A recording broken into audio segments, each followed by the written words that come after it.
Welcome back, ladies and gentlemen. It's good to be back, isn't it, Bern? It's great. It's great. It's been a long time, Dom. Extra Bella. Oh my Dude, I God. hear that song at work and it's not that great. It really is a bad song. Oh, It's really? just Is it like one of those like songs that just plays over that like store no. radio or whatever? I mean, we do use the top 40 at work, Oh, just because it's its own playlist. But that song pops on, and that's all I think about. Just that stupid Fast Nine trailer. the Fast Just Nine trailer. it's been a long time, Dom. Long time now. With the It's like angriest, like sternest looking face I've ever seen. I With just his feel like square head. I just feel like it's John Cena either constipated or it's just like, you took my sandwich kind of face. Like, and again, just the movie looks so bad, but I'll probably end up seeing it in all honesty. I hate it now, but maybe I'll love it. You're gonna hate it so much. You just have like that syndrome. I forgot what it was, but you're just gonna love it eventually. I mean, Stockholm. I don't know if Stockholm Is it applies. no Stockholm is when you fall in love with your captor. So technically, Yeah, maybe. And if you consider it'll S9 your capture captor. it'll capture my attention. Oh my God. I was like, no, I'm no, doing the buddy. Gina Linetti thing where you just open your eyes and you do a lot of movements. Anyway, let's get back to the point. So, again, we last episode we talked about the premiere of WandaVision, where this is technically a part two of the premiere with episode two of the season so far, Yeah. and there's a lot of questions still unanswered in the first one, and this one does not relent in that at all. There's still a lot of questions from this episode. I feel like it Doesn't adds answer more anything. questions. Yeah, it No, definitely poses more questions. but again, I still stand by my answer from the last one, by my Bodacious rating of it, which is still 9 out of 10. This episode, I think, was actually a little bit better for me. Yeah, I do think the first one, not that it was a bad episode or anything, but I think this one was definitely a little bit more entertaining, especially in some of the like situations that the characters get themselves in, and just them playing on all the sitcom tropes. I felt like they really kicked it into like high gear in this episode. Yeah, and they just keep planning like I feel like with the intros and the endings specifically to the first two episodes, they're really planting the seeds of it. They're indicating what's going on a little bit. You know what I mean? Yeah, Like, starting to spread the breadcrumbs, on the trail towards whatever the show is about. and I want to say why I also love this episode too is that they featured a new character, but technically not a spoiler, but maybe or should I say it for the spoilers? It's just kind of a little fun throwback, or should I spoil it or should I wait? I'd say just wait. If you're hesitant, just wait. All right, fine. You're probably right. Just to be on the safe side. Either way, the cast keeps growing with this in the neighborhood of Westview with Vision and Wanda. And also, I didn't say this last time, but I love how the title itself is commenting on like a television, but it's also like the relationship. Like It's like like you said, like the couple name or whatever. yeah, well, they're WandaVision, instead of like Wavision or Visionda, something stupid. It's WandaVision, just straight together. Like I really, I thought that's kind of funny, like kind of again cute a little bit. So it works And on you can both say the whole show is just Wanda's vision. It's like that's fourth wall break inside of fourth wall break. That's like 16 walls. It's like, oh no, Deadpool. I mean, the math is right, but it's like I don't think that's how it works for this. But sure, we'll stick with that. Oh man, but I'm gonna give, but this episode just as a safe side, I'm gonna give it another rating. So the first episode I give like at least a 4 out of 5 rantings by itself. This one I'm gonna give at least 4.5. Yeah, it boosted up a notch for me. Yeah, definitely. I don't like to do halves, but I guess we'll do halves for this one just because I do like them both a lot. But I like this one a little bit more, so maybe it just gets a little bit of a bump. But yeah, still a really solid show. The sun is warming up. Oh, Minion and Megamind, they're another great supervillain pair that are just idiots, but they're lovable. Shall we get started with the spoiler session, my dude? Yeah, sure. Let's just do it. Let's just jump right into it. There's not All right, much we can say about the show because it's kind of a whole like all right, let's jump spoiler into it. on its own. I'm just kidding. Anyways, yeah, ladies and gentlemen, again, if you haven't seen these first 2 episodes, they're super short, super good. Check it out on Disney Plus now. Available for everybody. You don't have to pay for anything, so none of that premiere stuff, garbaggio. If you did end up paying for it, get your money back, because unless you bought the app for this. And honestly, how we talked about The Mandalorian being a main reason to buy the app, this is actually so far another great reason too. Yeah, I mean, this on top of just the slate of shows that we have coming up, under them. So, and like I said, like we said before, on our Disney Plus episode, if you're gonna jump on it, get it now. Yeah, and then this is just making me more excited. Like how you talked about the budget for this the show, the last episode. This is getting me more excited for Falcon Winter Soldier coming up in a couple months. Mm-hmm. Well, they're definitely playing a lot of those bigger action sequences, I bet, close to the sleeve. Yeah, that one's supposed to be shorter too. Like this one's supposed to be like 9 or 10 episodes, like half hour each, and Falcon Winter Soldier is supposed to be like 5 or 6 long episodes, like hour long. So like a traditional mini series, right? Mini series length, like 6 episodes, about like an hour long. If anything, I would just say like dramatic series for sure, like Sons of Anarchy, Justified, Game of Thrones, or like kind of like Godless, right? Or Godless, yeah. Mm-hmm. That was again a fantastic show. Really good. Let's get into the spoiler session, shall we? Let's do it.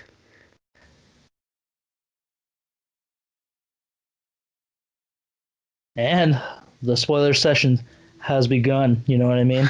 Oh man, it started. So again, another great intro for this episode, where it was like a callback to Bewitched. I thought it was awesome. That was hilarious. It kind of set the theme for the episode too, like how last one was them like kind of avoiding the neighbors and just trying to like live life a little bit, remember themselves, like with the whole like just married couple moving in kind of thing. This one, Bewitched, was just how she's really messing with stuff here and there, and he's just along for the ride. Like he's still, oh man, it's really setting a precedent. I'm loving the format of this show so far. I can't definitely.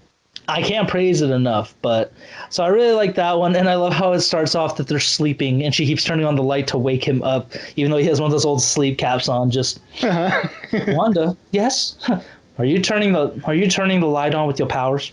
Yes, like she's not trying to hide it, and then they hear something outside. Just what is that? I'm like, oh, I see your beautiful roses. I don't see anything. Boom! Ah! I gotta say, in this episode in particular, it looks like the actors are having so much fun with this, like the sitcom comedy, because they're really leaning into it. And Paul Bettany's like the funnest he's ever been as the Vision character. This is easily Paul Bettany's and Elizabeth Olsen's best performances ever, and that's on top of like and that's on top of like all the work they've done. Elizabeth Olsen, I know her career is still kind of like not starting off. She's already been in a good amount of stuff, but it's more like she's really adding to her resume with this acting, like just being super quirky, comical. But then again, they have their moments that are super just dark and thrilling. So definitely. Oh man, they're doing everything so far. And Paul Bettany, I'm like, I love his character. Like his vision on the sitcom is just perfect. Not to say that the character was like bad before, but the character was a little more just straightforward, serious type of character, and you can tell definitely here what the material that he's got to work with. They're just having a lot more fun. Absolutely, and must I say, I love the Spider-Man shirt. That Spider-Man's awesome. Your Avengers shirt is pretty cool. Oh, thank you. Cool. Dre gave this to me on the eve of the Endgame viewing, so that's why that shirt is very special to me.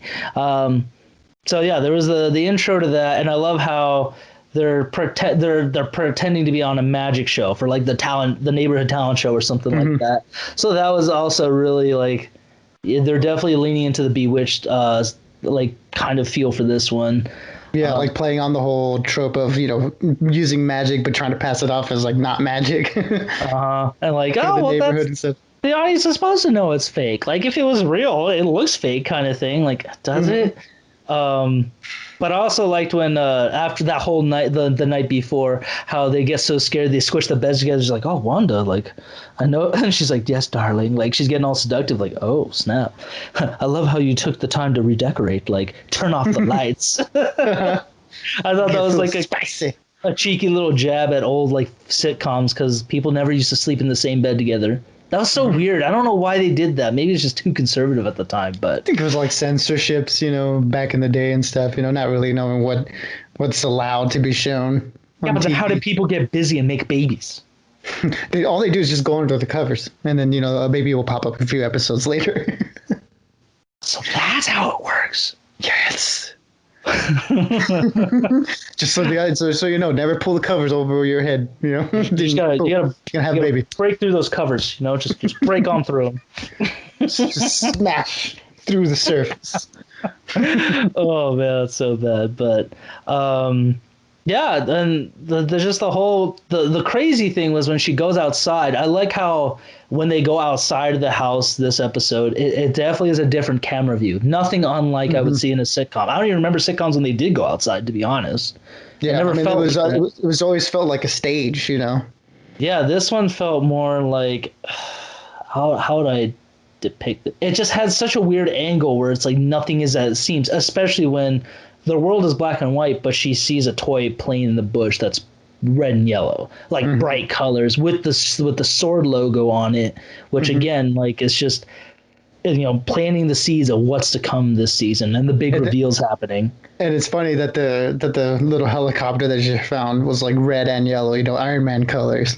Just another little nice Easter egg that they keep that's true. throwing in there. I did not think about. Oh man, I'm stupid. Just I don't know what's going on in there. Oh man, but yeah, no, that's definitely a good throwback. And then Agnes again, out of nowhere, she just knows what to do, just shows up, and keeping an eye on everything. Like, oh, I know what's going on. I just still get a weird vibe from her. But Catherine Hahn again does such a great job of not being a villain, but her smile looks villainous, if that makes sense. Yeah, like she's giving off this like really cheerful and like warm personality, but there's just something behind that where, again, just like the rest of the show, there's just something that's behind the surface that gives you a sense of dread or something that there's a little bit of danger going on there. Yeah, just again, fantastic acting all around. I can't speak to it enough. But I love how they meet Dottie, and this is what I was gonna talk about before. That the actress, I figured.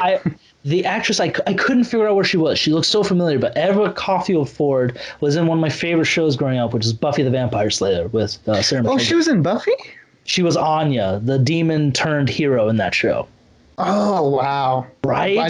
I did not recognize her at all. I just couldn't put my finger on. Like, I know this actress seems so familiar. This can't be the first thing she's been in. And my God, again, just stunning like Elizabeth Olsen. Just fantastic. Just ugh. But yeah, I thought that was kind of nice that she came in. So I'm thinking too, like for an actress who was a villain in an old show, I'm thinking, and then again, she's another one poking at questions. Like when they had their little.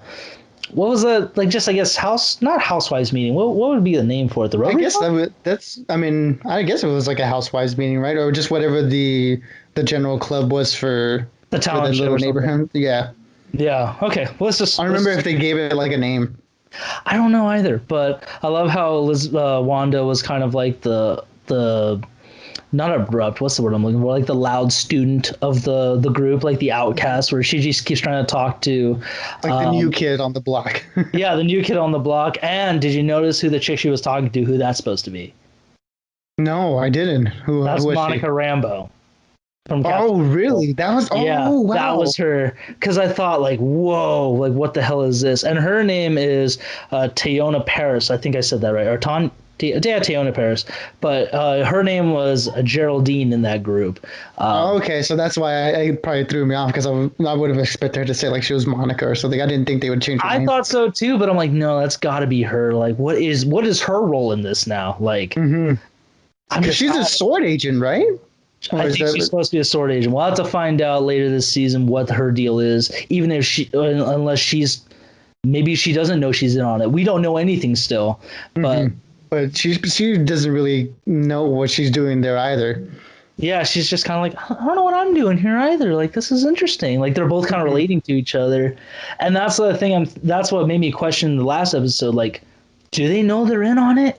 Just because even Wanda doesn't she's not controlling everything, like or everything's within her realm, kind of, except for the whole dinner incident where she, told Vision, "Hey, help him," and he did it without the blink of an eye. So. And then I would say that, also on that, an incident that happens later in the episode, but I don't want to talk about it yet. We'll get to that momentarily. I liked how Vision went to go to the neighborhood watch at the library. They're meeting, and it's just a bunch of dudes just hanging out, eating like pastries and just kind of like bullshitting. It's like, that's not really like a neighborhood watch, they're not doing anything. They don't care at all. And he's like, what is the protocol when it comes to thieves, break-ins, and graffiti? Like, I know this is all serious stuff, but I want to protect the neighborhood. It's like, dude, we don't care about any of that. None of that. We don't talk about any of that. Yeah, they don't do anything. It's just kind of like a boys' club where they just go to hang out. Exactly. So I thought that was kind of funny. And then how he never eats food. He doesn't drink water just because he's an android. Even in like Civil War, he says like, "Oh, I don't really have taste buds. I don't eat anything, I guess." But he's making paprikash. And we find out why, because they gave him a piece of Big Red, which again is like, I don't know if Big Red was in the 50s and stuff, but I'm like, isn't that a little too modern for that? But I don't know. Maybe it was around there in that time. Maybe, but I thought that's like, why not? And how the gum, like how it's like a cartoon diagram of his body. Yeah. His gears, I thought, no way. That's no wonder I guess his body really is a machine. Like literally, like it has to be so tuned where he can't do stuff like that. So and the effects it has on him where he's just like he's so basically drunk Vision. Yeah, before we get to the drunk Vision, what was crazy about the whole cleanup after the little ladies had their gathering was just Dottie and her conversation, like, what are you doing here? Like, and then the radio, who's doing this to you, Wanda? Who's doing this? Like, what the fuck is happening? And I don't know, it kind of reminded me of Steve Rogers' voice. I don't think it was his, but I just thought like, so somebody is trying to break through, but yeah, like who's doing this to you, Wanda? You mean the voice coming from the radio? Yeah, and how it's like staticky, but you hear that voice and she's like, what are you doing? Like who are you? Like even the ladies like trying to hint like, what you've done or who you are. Like you're not completely like, you're not innocent essentially. At least that's the vibe I was getting at, the hinting. Yeah, definitely like that. I was thinking that maybe it was like these people that were trapped in these like character roles, essentially kind of like breaking out for like a split second, kind of like in Get Out when the dude for like a split second becomes like aware of what's happening to him. I think it kind of felt like that, and I feel like that also was like retroactively looking back onto the first episode. I think that was the case with like the boss's wife. Her repeatedly saying stop it. Like it was just kind of her breaking through of whatever mental trap that she's put in because of this whole scenario. So I thought these are like little glitches in the Matrix essentially. Yeah, exactly. I think that's the best way. A glitch in her dream, essentially, her little uptick. And then when Dottie breaks the glass, and her blood is red too. It isn't like discolored black and white. And again, I love how every time something happens, it's just resetting it. Like, oh, you know how you get white blood out of white linen? You do it yourself. Like, the fuck does that mean? Even her face, yeah. What the fuck does that mean? Yeah, like that doesn't seem like a proper response to what just happened. It was the Dewey Cox moment. Just, I'll tell you, look out, man. That's Elvis. Well, thanks, Elvis. What the fuck was he talking about? Oh, man. And the whole talent show was just that was pretty cool to see. Like, it was cheesy, but it was so funny to watch. I was just all drunk because the gum is gunking himself up. Like, it's just it's really messing him up on the inside. He's not functioning right. And it was, again, like a perfect sitcom where it's just all their magic tricks are going awry, like nothing's working for them, but they're making up for it with comedy. And she's like, oh, well, that's not how it worked. Like, this is what we did. Like, this is the trick. Using her powers to basically play out the magic. Yeah, I thought it was using really her clever. magic to make the other magic look like fake magic. It's a magic deception. Yeah, like when he's lifting up the guy's piano that's like playing the music, and then she turns into a cardboard. Again, just the really showing the extent of her powers, where she's bending reality at her own will, is crazy cool. Like it's just going to show like she is definitely the most powerful person in Marvel. Like I know there's debates on Captain. Yeah, there's like debates on like Captain Marvel or Thor, and I'm like, Scarlet Witch has them all beat. And we'll get into that at the end where I'm going to talk a little bit more about her powers and stuff. But I just thought that whole playout was hilarious, and how he's trying to do the pick a card, any card, like, is this your card? And he just ends up going through the whole deck. Is like, this the whole is deck. just, oh yeah, that's it. Oh, of course it is. Like, I messed up the joke. Like, oh, okay. Like, I thought it was fine. I like his little catchphrase too. Flourish. Yeah, that was great. And then by the time the talent show's done, she's like, okay, what is going on with you? Looks inside, like, oh, that's it. And I like how she basically has him vomit up the gum, and just immediately, like, back to normal. Just, okay, I'm good. He's like, I think I'm funnier when I had gum. And then the whole trick where it's like somebody was in the magical cabinet, like, what's gonna come out of this? And it was Geraldine's character. It's like, oh, like, hey guys, like, I'm out. And I like how when they were getting the award for the most comical show, the talent show, she's like, I was looking around backstage and I ended up in like the dark hall. Like, how'd you guys do that? Oh, a magician never realizes their tricks. That's why he has his wife with him, kind of thing. Like, she. One of the funny interactions that I remembered in the show was when what was her name? Beverly. She's like one of the ladies, like the housewives in the crowd, where she's like, "That's not how mirrors work." And then just the other girl's like, "Shut up, Beverly." Yeah. I was like, "Dang, why is everybody mean to Beverly? I feel so bad for her." She's just there. She's a sweet woman, just being trampled on. She's just getting picked on by the alpha housewife, I guess. Oh man, and then the ending again, just another left turn. Like, I thought more so than the last one was. Like, low-key didn't really see it happening, but at the same time I thought maybe something will happen. And that's when, well, speaking of children, I'm gonna get the popcorn. Just Wanda. And I thought, what the fuck am I looking at right now? I got a little creeped out. I was like, whoa! Like, she has a baby belly already in a matter of a second. Just like, Vision, is this really happening? Like, yes, Wanda, it is. And the way he says it, it's like, it's happy, but he knows it's not right. Like, there is something going on. And then when they go outside, we see the weirdest fucking thing: a beekeeper coming out of a manhole. Like, what? And then again, didn't expect this, where she's just like, no, and reverses it all back to her. It's like, nah, that's like, again, inside. It's making me think, like, is she doing this? Like, what is happening right now? Like, if she's not like completely in control, she at least has like some hand in what's going on. And this is what I wanted to talk about, like, a second ago, is that why she's such an important person in Marvel's and in the comics. Like, when she accidentally kills Vision in the comic book storyline and her children with Vision, she basically bends reality, called the House of M. It was the House of M storyline where, like, everybody gets what they wanted. She got the family she wanted. Everybody was living their best life, essentially. And I'm thinking, what if this is it? What if this is the House of M, like, season? Yeah, that's what I'm thinking. That because the X-Men aren't really a part of the Marvel Cinematic Universe at this point, that they're doing what Marvel has done with a lot of the comic book, stories that they've adapted in their movies.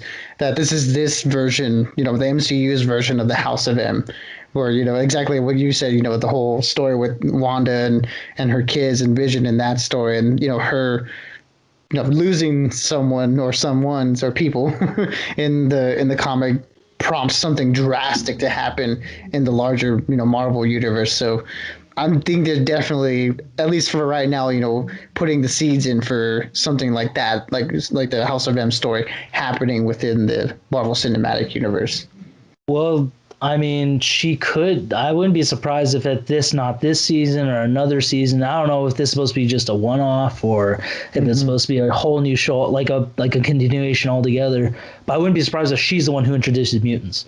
She just bends reality to where enhanced individuals are going to be, like, labeled as mutants.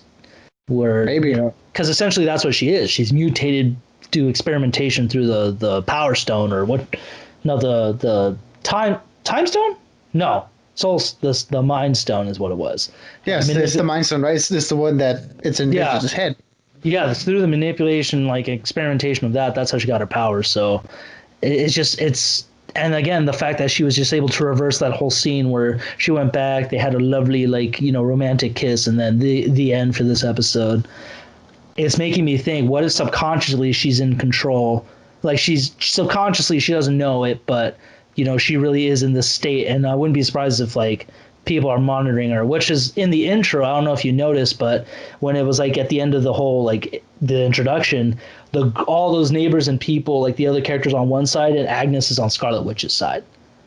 Oh, no, I didn't notice that. It was like two sides, like, so it's making me think, is it like one side manipulating the other, like that, like they could be all sword agents for all we know, and she could be the, like, a very villainous character, like Agnes could be a very villainous character trying to manipulate Wanda.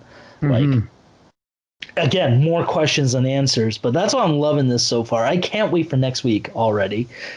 Yeah, definitely, just because I don't think they're going to answer anything anytime soon, but just to continue to build off the mystery that they've set up within these first two episodes, I think, is going to lead to a very interesting season where probably the end of every episode, you're just going to be having more and more questions up until probably the very end. So it's something I'm definitely looking forward to, like, speculate and talk and just, ponder about. Well, and you better strap in, Bern, because we're going to be doing that for the rest of the season. Oh my God. I'm looking forward to it. Oh, me too, man. And I like now that the black and white phase is over. Now we're moving into the color version of everything. The advancement in television technology. I'm going to, like, the Brady Bunch era. Technicolor. Black and white to color. We're into Technicolor, people. We're advancing. We're moving forward too quick. The way of the future. Oh, also too, the infomercial for this episode I thought was really crazy, where the watch brand was Strucker, as in Baron von Strucker from Age of Ultron. Again, another pivotal character in her life, which he basically was the one who experimented on her and her brother Quicksilver, aka Maximoff. Pietro. Pietro Maximoff. Pietro Maximoff. Yeah, they're both Maximoffs, that's right. Yeah, I was like, Maximoff? I don't think that's how it works. It just sounds weird. Maximoff. That doesn't sound right at all. Anyways, let's keep going. Let's finish up here. But again, ladies and gentlemen, if you guys have any other clues or anything from these two episodes, or if you guys have any questions, let us know in the comments. We'd love to kind of dissect this together, or if you could fill us in, that's even better. I don't mind answers. I will take the information when I can. So, but that'll do it for me. What about you, Bern? Ooh, yeah, I think that's gonna do it for me too. I just gotta say, that the music in the show has been oh my gosh, your face. The music in the show has been really good. Just them. I don't know who exactly is the composer for the show, but they've been doing a really good job of having those old 50s, 60s sitcom melodies and stuff, and it really adds to the overall vibe of the show. And I just want to throw some appreciation that way. Yeah, again, absolutely loving the whole sitcom, not sitcom vibe from this show. Just the work that's been done to really kind of harken back to the old days of television is just phenomenal. It really is. Like, it's so much fun to watch that I don't think any other show can really nail that, or if they have, it just hasn't felt the same. Exactly. And I also think that her kids are going to play a huge role in this show, just because of how much there was to kind of like pepper in. I don't know if you noticed, but it was like there was a lot of it felt like the show was kind of like coaxing her, or whatever world she's in is like coaxing her to have kids, because that was like one of the first things Agnes asked, and then for the kids. Yeah, for the children, the whole motto of that housewives group. So there was definitely there's something pushing her to have children. So I think her kids are going to play a huge role going forward, and I'm excited to see what they do with that. Well, again, she had like an alien status baby bump already in the middle of her stomach at the end of this. So I don't know what's going to happen, or a demon child, whatever you want to look at it. But I think this is just going to build up to be a really messed up ending for this season, or at least for the show, because she is supposed to be, rumors are she is supposed to be the villain in Doctor Strange Multiverse of Madness, or a villain. So we'll have to see what's going to happen, but this is already planting the seeds for any outcome, essentially. Whether it's but I'm getting the vibe it's mostly bad. I'm definitely getting the vibe that that this little family is not going to have a happy ending. Just something's going to go wrong. Just because the illusion has to end at some point, right? And I think just by that fact alone, Wanda's going to have a tough time giving up this sort of fabricated life that she or someone else has created for her. It's going to be biblical. It's going to be bad. Oh yeah, this is not good. Not good. All right, my dude. But until next time, and like I said, and I haven't said this in a while, but everybody keep on ranting and stay bodacious. Exactly, everybody. Be good, be kind to each other, be safe, and we'll just join us here on the next one. Absolutely. Peace out, my dude. Adios, brother man. Get it, Ninja Stars coming. Get it, Ninja Stars. No, you gotta do it with loose hands. Just loose hands. Loose hands. Like you're flicking the wrist.